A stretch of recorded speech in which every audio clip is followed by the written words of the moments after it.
Hi everyone, this is Michael Tabaradi of michaeltabaradi.com, and in today's video I'm going to be talking about the importance of Google Trends, especially when it comes to keyword research.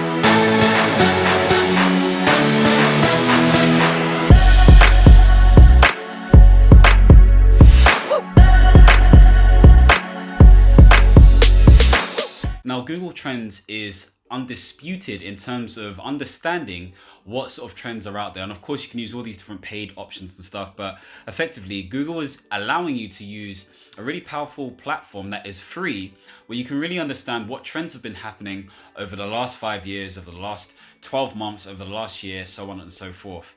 What you can also do is compare different keywords and get an idea of what is doing well versus another keyword, and you can do multiple ones at the same time. Now, the way this works is that you actually get an index, okay, there's a graph and there's an index of 0 to 100, okay? Where the line is basically meeting at 0 means that there's no real trend, there's no real buzz online about that specific keyword. It's not really being searched for or used, should I say.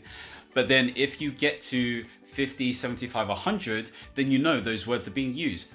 So really and truly, you want to be looking at trends that show a steady line above 50, okay? Or show an increase moving towards 50, 75, 100, okay? So you want to jump on the right sort of trends. And this is how people have been able to do what they're doing. Now, I'll give you an example. Probably about 5 years ago, the selfie stick was amazing. Okay, I'm actually using one now on top of my tripod, and it was just an amazing craze. Okay, everyone thought it was a great opportunity to actually be doing private labeling for selfie sticks or selling them via Amazon FBA. But then we soon realized that it didn't make sense to do that because it was dying, and people realized that they had arms and forearms that they could use to take their pictures, So people come to realizations, people, get over certain things, and certain products don't last. So you have to be cognizant of that. Second thing you need to be cognizant of is the fact that there are certain keywords that mean the same thing. So if I say coach, I could mean a sports coach, a fitness coach, a business coach, a bus coach, as in the coaches that take you from a bus station to another bus station within a city. There are certain, within a country, so to speak. There are so many definitions or different descriptions for a specific word. So think about that as well and what it could mean for different industries. So maybe that's where you have to be a bit more niche by using not necessarily short tail keywords, but longer tail keywords, and see what works really, see what pops up in terms of the results.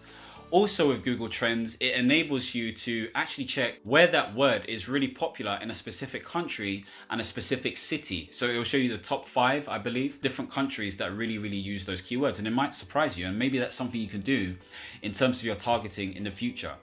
It also shows you words that are associated and related and rising in connection to these different keywords. So for example, if I'm typing in business coach as an example, maybe the associated keyword may be digital marketer or entrepreneur or something like that, and it may show a rising word like personal brand that's popping up. Maybe that's something you want to keep watch for. So Google Trends is fantastic. I'll definitely check it out.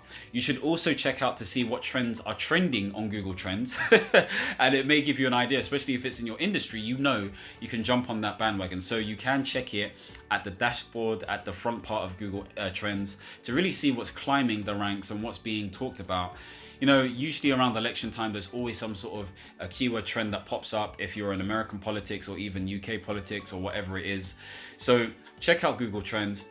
What I'll also add, which is slightly different to Google Trends, but still Google, is Google Alerts. So what you can do is actually track and add a keyword that you're looking for that that is related to your industry, and you'll get alerts based on when that keyword is being used or being mentioned, which is really good. It's a great way to check out what your competitors are doing, check out what people are talking about within the industry and the market, and just really understand what you need to be doing.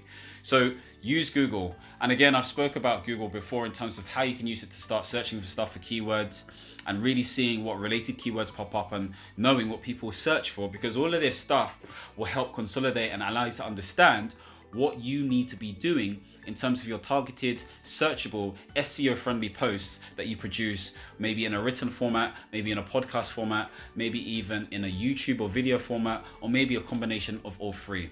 But it depends on what you're aiming to do. So hopefully this was useful. Hopefully you can go out there and start using Google Trends and then, just kill it really. So don't forget to subscribe. I always forget to say that, but I'm gonna make sure I keep on saying that. Don't forget to subscribe if you really enjoyed this video and you've enjoyed other videos in the past and want to see more videos like this. Give this a thumbs up if you really enjoyed this, and share this if you think anyone can benefit from this video as well.